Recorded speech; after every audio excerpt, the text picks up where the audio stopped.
Oh, that's great. You do not as well.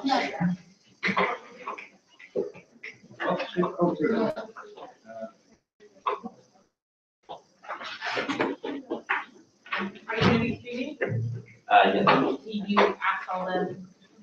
No, I'm not. Want to get before I get going? Yes, sir. All right, everybody. So this computer is now live streaming. If you would not like your speech to be live streamed, just give me a heads up and I will pause it. No worries.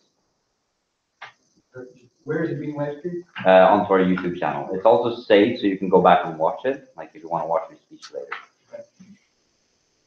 I would probably prefer not to be live streamed.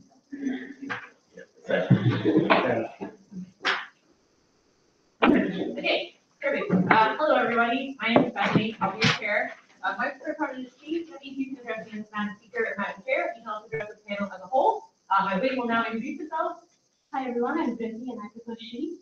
I'm not going to ask everybody to introduce themselves and give their speaking order. This would be the appropriate moment to inform the room about what pronoun you might want to be referred to, but please don't feel any obligation to do so. Opening government. Alex speaking first, Jonas second. Did you say that again? I have to write it down. Sorry, Alexander is speaking first, and Jonas speaking second. You opening competition? Tim first, ready? And Rory second she. Thank you. Closing government. You also speaking first. Ready to- All right, everybody. And then closing opposition. Max first. I'm going to second the other problem. Excellent. Thank you very much. Without any further ado, I'd like to invite the Prime Minister to open the gate for his statement.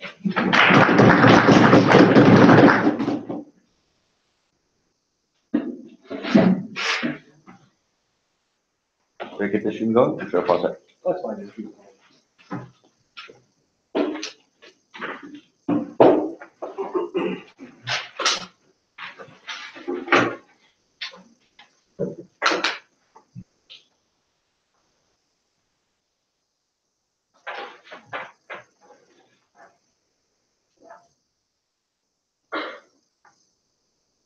The inexorable logic of capitalism established connections everywhere. It penetrates into pre-capital societies and communal modes of organization. We believe that this particular logic within capitalism of competition, self-valorization, and profit-making has specific dynamics which might be harmful to specific indigenous societies. Intervals in these communities are historical heritage sites. We believe, therefore, there's a specific form of organization or economic organization which is more suitable, which will align the interest with the local communities who reside in these areas, and also find a way in which we can preserve these areas in a maximally beneficial way that is sustainable. So what we argue in our proposed model is that they should own the businesses through a collective organization within which indigenous people and organization, people and population can arrange their businesses, and they can deliberate about how many companies can be established, what kind of companies can be established as business and whatnot, and the amount of business that can be established. And if there's anything sanctions, they can actively enforce that within that community. And now that we recognize that this will explicitly remove the possibility of free enterprise and competition, so we're directly interfering with the free market. That might be something I want to shift to afterwards.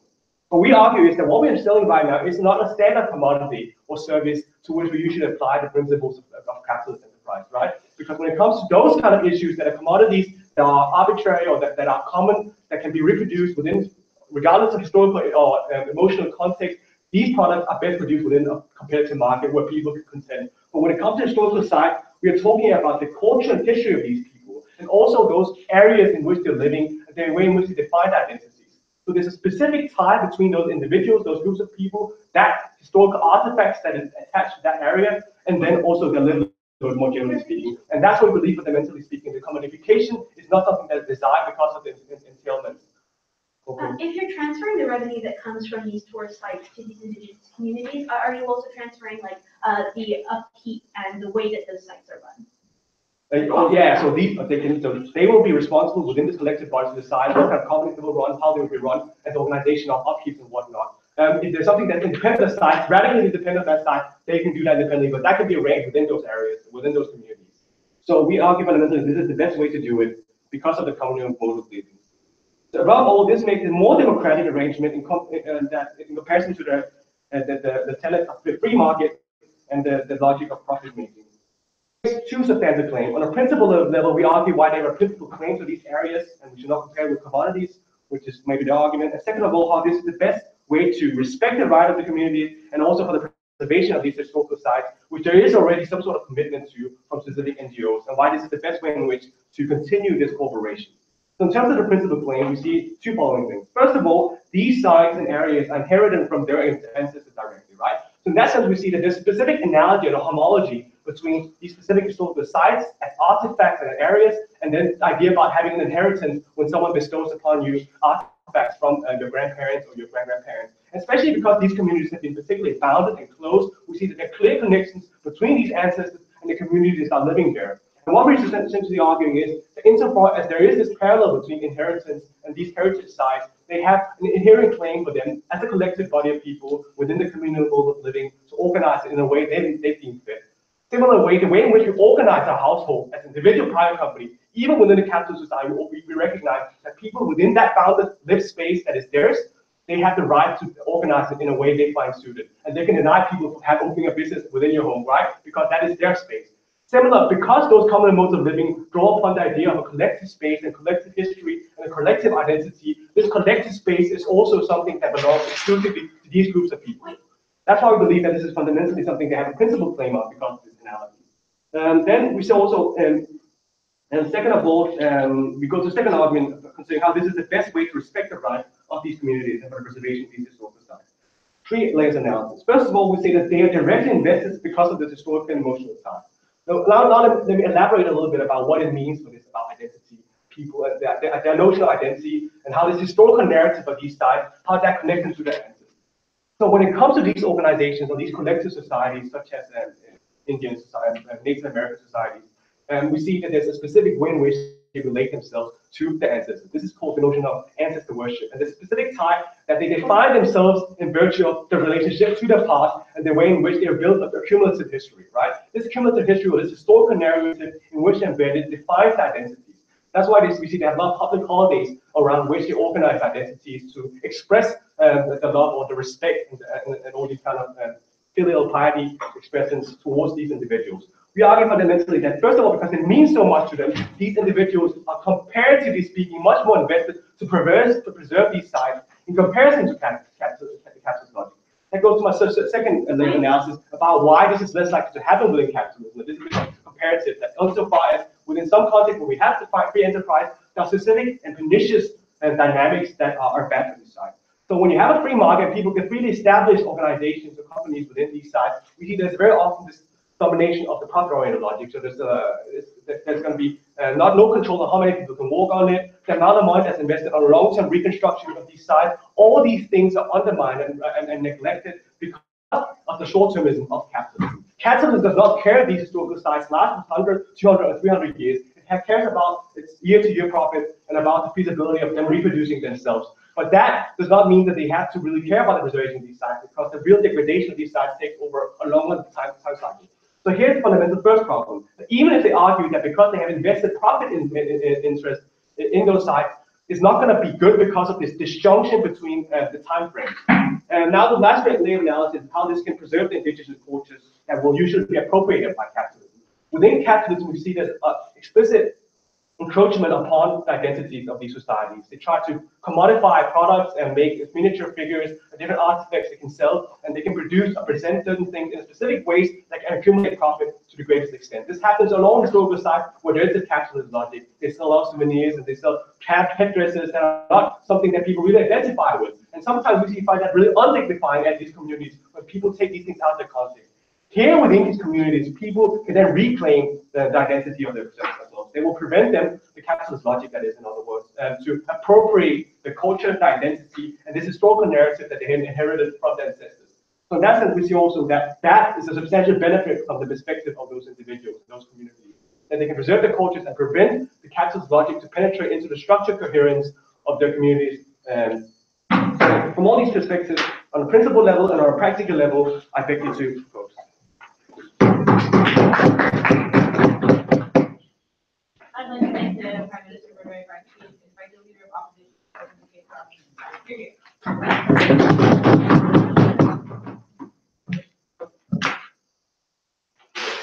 Should I pause the stream? Yeah.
All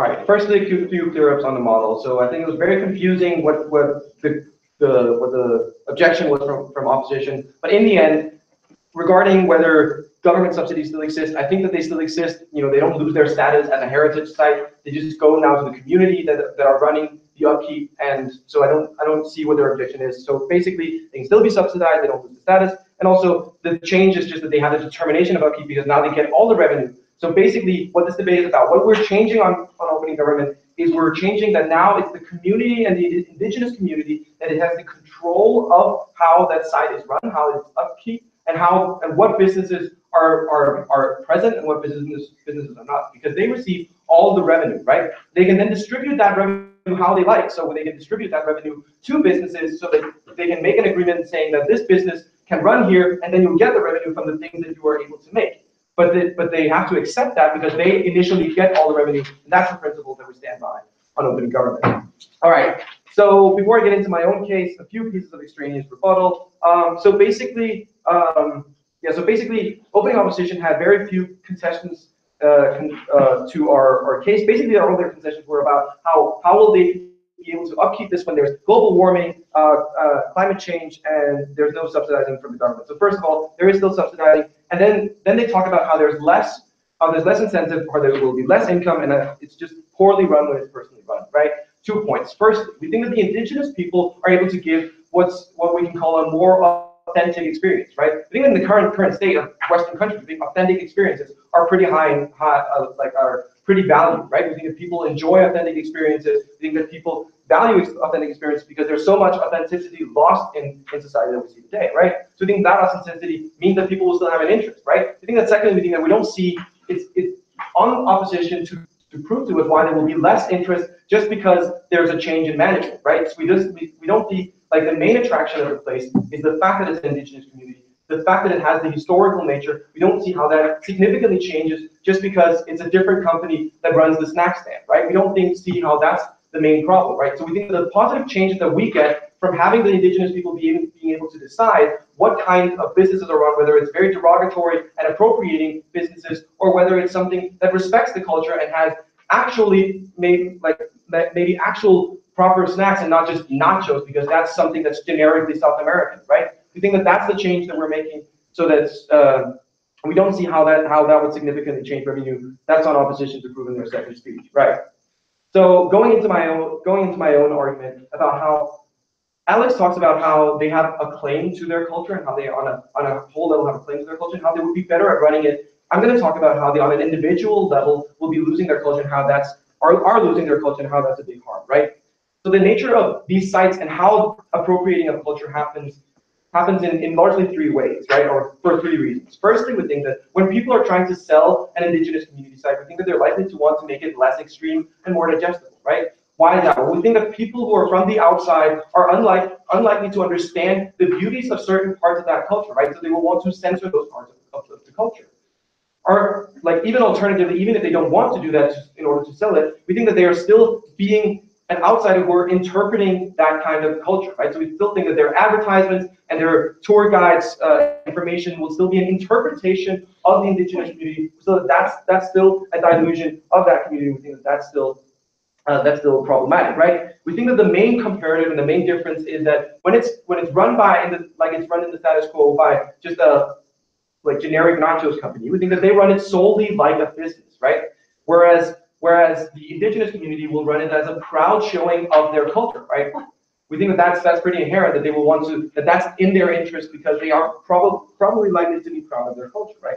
What is the difference then? We think that when it's run solely like a business, there's likely to be ridiculing of culture because they appropriate it in a way that is just easy to sell, like Redskins or whatever, right? We think that making easy merchandise of like silly hats that are remotely similar to the culture is very likely to happen. We think those are things that happen when it's run solely like a business. We think the difference is that when you run it as a proud showing of your culture, we think that you show the authentic experience. You show the cruel, like the bad with the good, and you show all the things that were your culture. I'll take you in like 30 seconds. So, all right. So why is it important for them to maintain their culture, right? Alex already talked to you why it's crucial for people to be able to keep their identity, but I think that there's, on a second level, they have a right to have that identity. They have a right to maintain their heritage, not only on an item level of their heirlooms, but also on a personal level of being able to claim that culture, right? We already see a lot with problems with indigenous communities around the world, but specifically in America, we see that the Native Americans have lost a lot of their culture because it's been appropriated by forcing them into casinos that they either own themselves or don't own themselves, where it's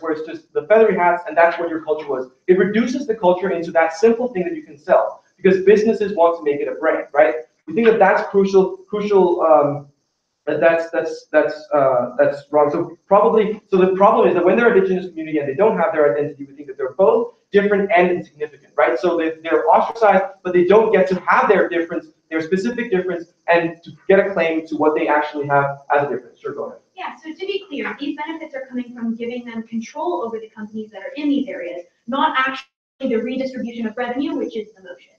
Okay, redistribution, I'll say it again. Redistribution of the revenue means that all revenue that comes from these sites goes to the communities. That means that any business who is on that site will have to give their revenue to the community, and then obviously to have some businesses, sometimes the community will give that revenue back to the businesses that they find worthy of being there. So that will be not a generic nacho stand, but an actual whatever indigenous meatball. I don't know. So you know what I'm getting at.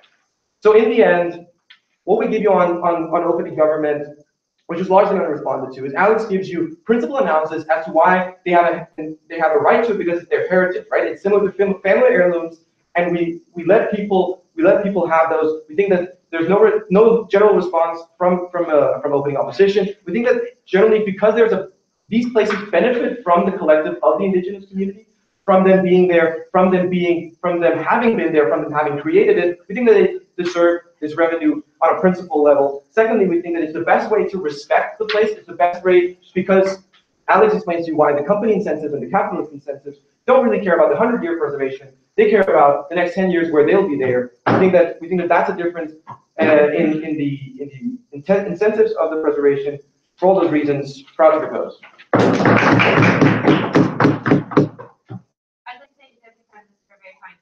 I should definitely leader of opposition to continue to take for opposition side. They're here. Should I pause the stream? Yes, please.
Thank you, Bethany. I'm Dutch and we are not very strong on principle. What I'm going to do is simply practically explain why these indigenous communities have better incentives in order to take care of their stuff, in order to more durably promote this kind of thing. But first I'm going to explain how debate actually works, right? So what they say is that this is not demotion, right? But that's the point what an OG can do. They can bring a plan and extend on the motion as long as this plan still encompasses the motion, right? So they do not necessarily, so they are allowed in order to include the privatization or the ownership of these companies or these sites towards these indigenous people, as long as this is congruent with the idea that they also get the revenue, right? So what does this mean in practice, right?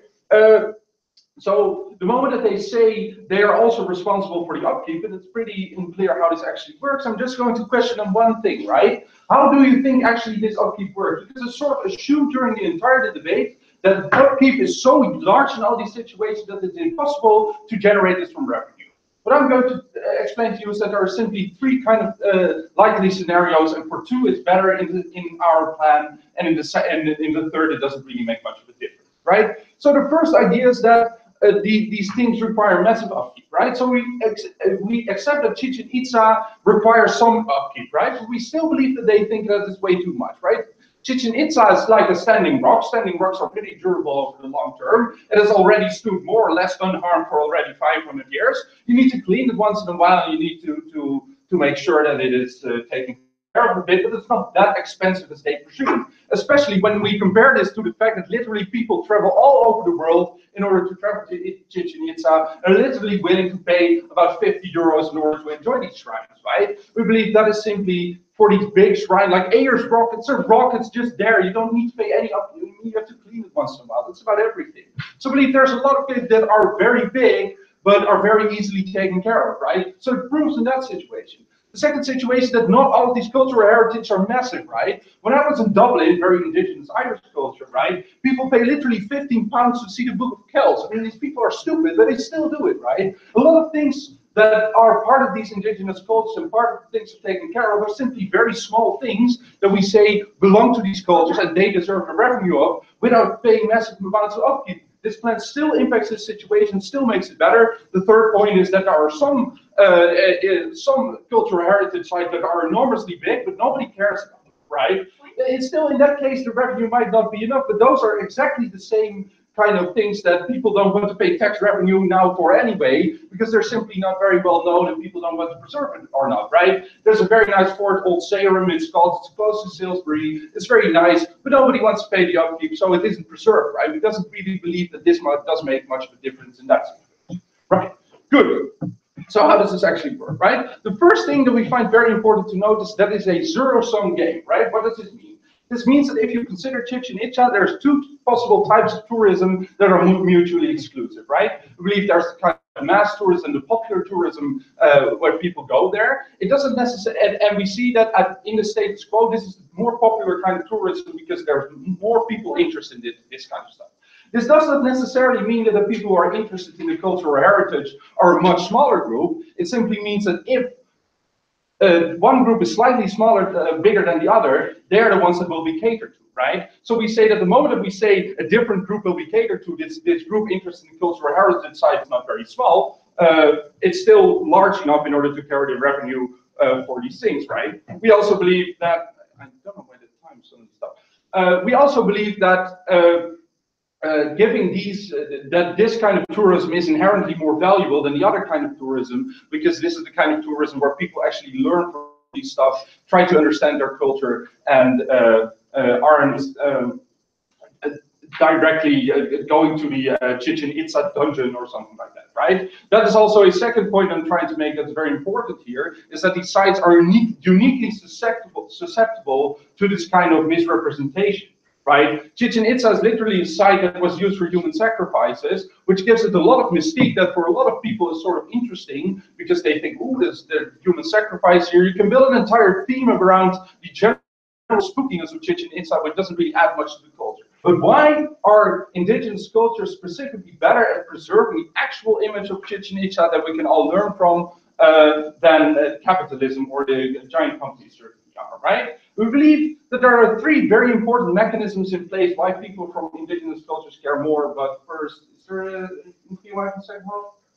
All right, go. Yeah, so if governments pay for upkeep and any associated costs, even if you tell me that those costs aren't high, which they are, then indigenous groups can set up businesses and literally just profit without having to reinvest anything in upkeep, and that's great. That's exactly what I'm getting at, right? First of all, indigenous cultures in the status quo, as we are living now, for a lot of people is sort of an active opt-in, right? It's not like you're a part of an indigenous culture and you think, well, I'm not going to join general society because I was born into this indigenous culture anyway. People that choose to stay into their indigenous culture and choose this part of their culture are inherently very invested into their culture because it's quite an active choice in order to stay with a very poor Indian tribe and not just to say, join generic Mexican society where there's, objectively speaking, much more opportunities to be had, right? We do not necessarily believe that these people make the right decision. It's a personal decision for every person, but it does mean that these people are very invested into their own culture and the representation of it because they sort of make an active opt-in into going into this culture, right?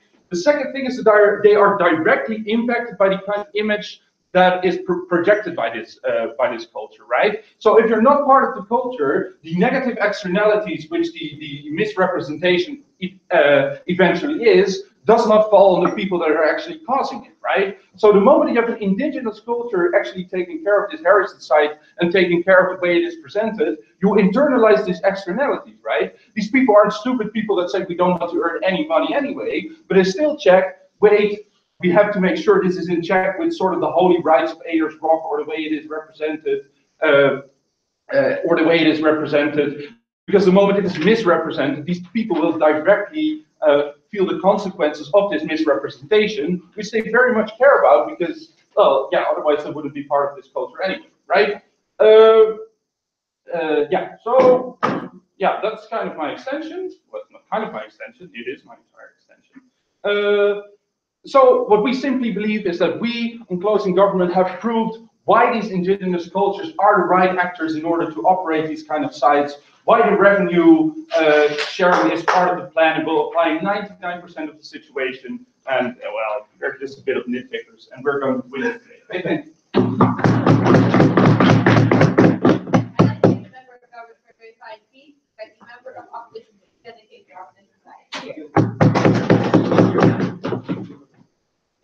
Right, stream on or off? Leave it on? Yeah. What I did wrong.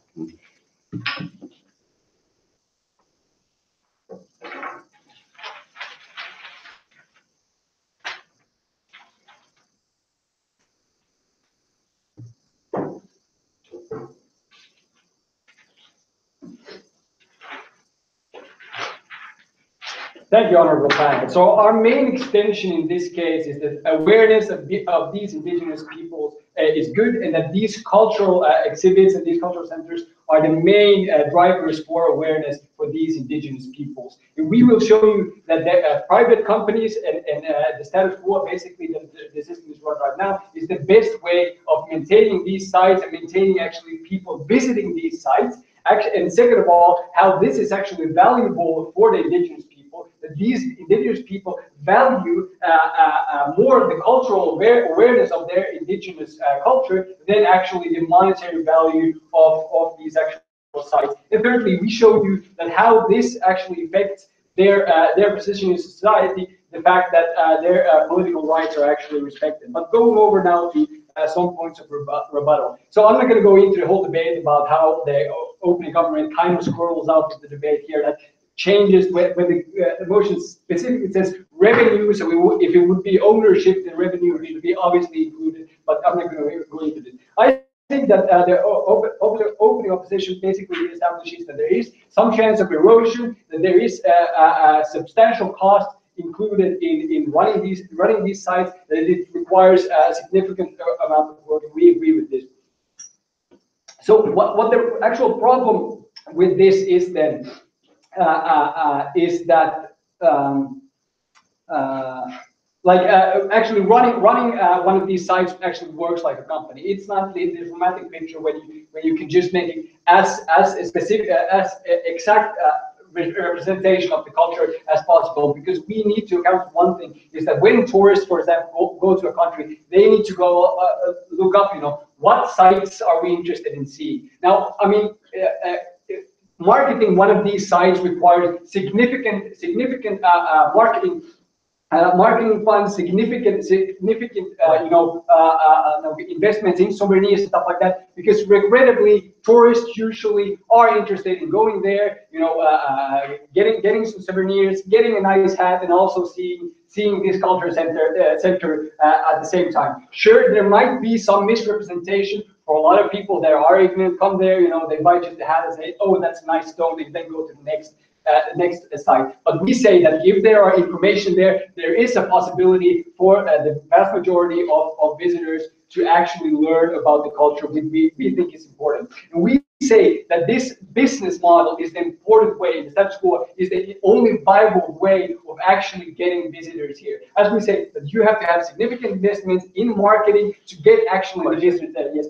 Even if that were true, right? Their principal claim is to decide over how they are represented, how they meant their culture, and access decisions over their heritage. So it doesn't really matter how good their decisions are. Thank you. Now, so we are not saying on the opposition side that, for example, indigenous people would not be able to be represented in these companies. So, for example, the indigenous people would come to the site and say, how accurate the representation of our culture is this culture site. The government is saying that if it's run by companies don't care about what the indigenous people think about this site, and don't care actually about the culture. That's not simply true. They are specifically talking about the indigenous people themselves, which they assume that would want to take over these businesses.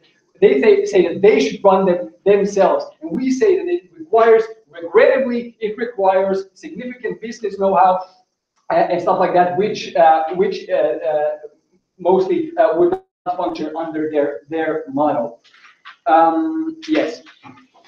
And moving over to substantial folks, no. So first of all, at the opening of opposition already talked about that you will most likely have some kind of erosion, and you will also have problems with keeping up these companies, especially because of the subsidies. Governments not wanting to give subsidies because of their public notion that why give subsidies if the indigenous people are already getting the revenues from these sites. So what our main point, the second main point here is that the actual value for the indigenous people. What we say is not the monetary value and the revenue that comes from these, and even that they are specifically in control of these companies. What we specifically say is that it's the cultural awareness that is in the bottom line the most important thing.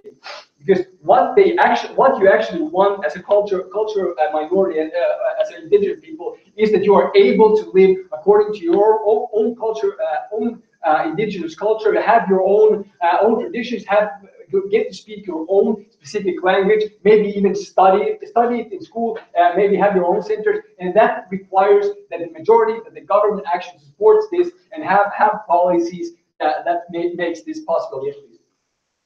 Trade-off between profit and the negative externalities of representation. The indigenous actor is unique in the sense that he is the only one interested in both. Yeah, that's why they are the best.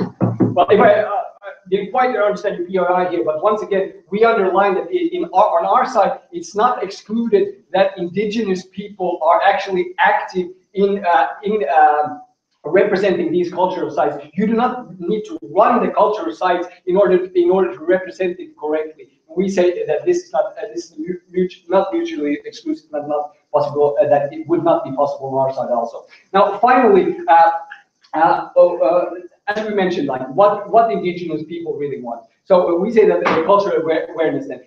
So what happens when they get this awareness from an increased amount of visitors? Because once again, the businesses and the business model is specifically tailored to get as much visitors as possible. We once again say that under this business model, it's only possible because these cultural sites will have to compete with all other water parks and historical sites. So they need to get visitors. We say that these visitors are the main driver of getting awareness. So what we say then is that this awareness will lead, for example, to NGOs getting more support, getting more financial support, in actually supporting these indigenous people's causes. You will have more governmental policies. If you have, for example, governmental policies that would actually exclude these indigenous people's rights, such as having possibilities to study their indigenous language in school, would, for example, be much easier if the majority is aware of this culture. And we once again say that the awareness comes from these centers that are best driven by private companies. Glad to post. Thank you.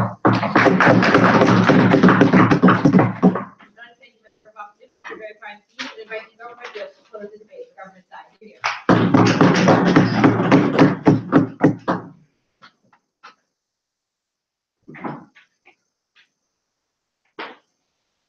Did I keep the stream on? Sure.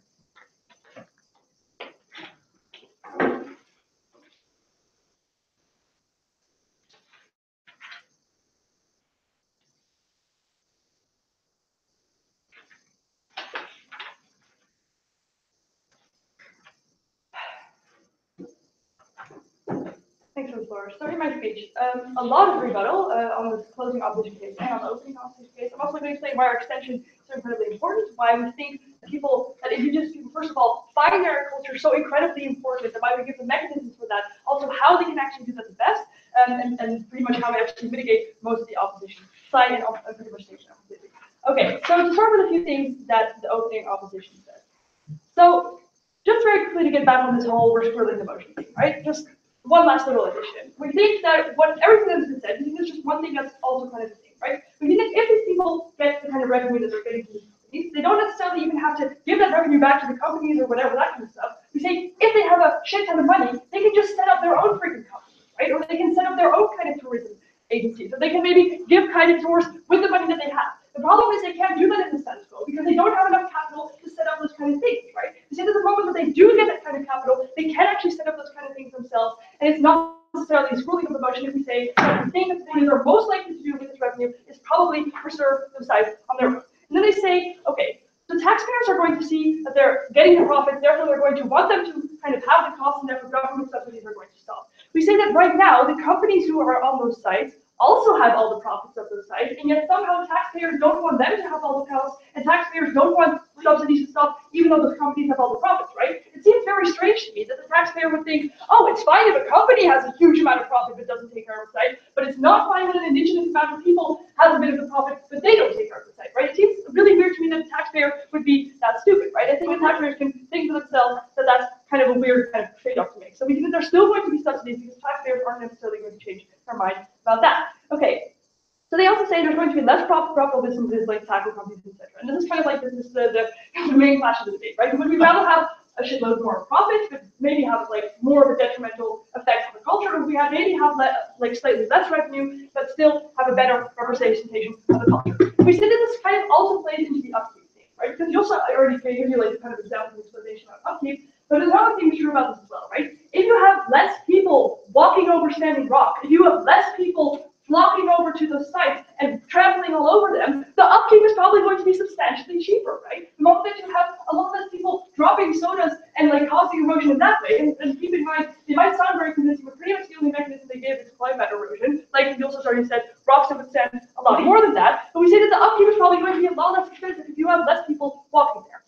I say it's kind of to be like compared with a church. Imagine if you're an incredibly devout Christian and you go to your church every day, but there's a tourist company that allows people to walk around there naked and go like, "Hail Satan" every single day.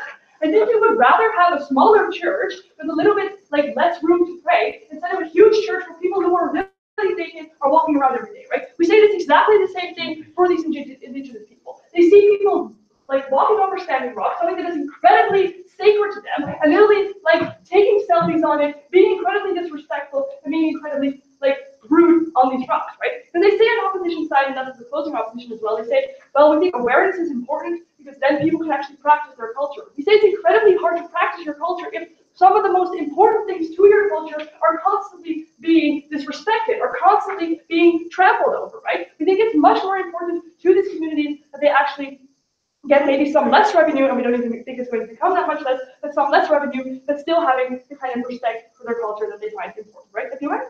Yeah, So A, I think that if these individuals, as Open and Gov say, want an authentic experience, capitalism will make that experience authentic. But if this reduces the political support for broad policies that help less empowered communities, then surely that's both principally and practically more important.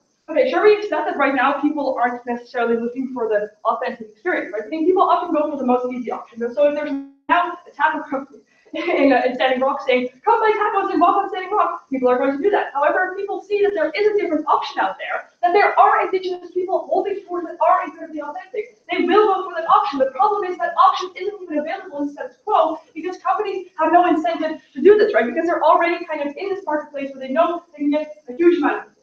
The second of all, we say, even if the amount of people is less, we think people might be willing to pay more for an authentic experience, right? We say right now companies find it maybe a little bit less riskful to go for the easy option, therefore having huge groups of people that might not give that much. But we think that the moment we get more authentic tours, there might be less amount of people who are willing to pay more. We say even if it's less money, we say the upkeep will become less. We also say it's more important to these people that they have less money but a better representation. Second of all, third of all, we also say the profits right now aren't even necessarily going to these people in the first place, right? Because we have this kind of whole idea throughout the entire opposition bench that somehow the profits that these companies are making are going directly back to the people somehow. We haven't heard any analysis as to how this works. I think that most of the profits are actually being kept by these companies and hardly going back to the indigenous people. And sure, that means that the site might be kept up better, but the moment that your site has no more value because you see that it is being disrespected daily, there's no reason for these people to care about their own sites anymore, right? Because they see that they have no more cultural significance. So we explain it to you. He also explains to you two things, right? First of all, he really engaged with the opposition case, right? He really takes out a large amount of it. He explains to you why upkeep isn't that important. He explains to you how the profit incentives of these companies, but also of these indigenous people work, right? He says people find this representation incredibly important, but they also kind of probably want to have some money, so therefore they're probably not going to completely let the site go to waste. But we also explain to you why these people find their culture so much more incredibly important than these profits, right? We explain to you that people often opt into these cultures, right? It's true that they are, of course, born into these cultures, but it's not like these people are completely unaware of the world outside of them, right? They see the tourists walking over Tourist Rock. They know that there's a community, not a community, but a society outside of themselves that is different, that might be more generic or whatever. They make the active choice to stay inside their community. Why? Because they find that culture so incredibly important, right? Because they find it incredibly important to actually have that represented in a good way. And they find it incredibly important that they can actually be on those sites and actually have the cultural significance that actually gives their culture the things that they want, right? So we give you a lot of context about what these cultures think and what their incentives are and why they find this culture so incredibly important, and that makes it a lot more comparative than the opening government. So we really make the comparative with even if this revenue becomes less, even if the profit becomes slightly less, even if the authentic experience isn't enough to sell to millions of tourists, why it's still better for these indigenous communities, why the incentives that they have are much different than the entire opposition bench claims, and why the opposition bench also never really explains why in the status quo these indigenous communities are so much better off. If literally the only argument they have is maybe these sites will be a little bit affected by erosion, we explain to you that that isn't the worst kind of harm for these indigenous communities, but mainly the detriment of their culture. Thank you very much.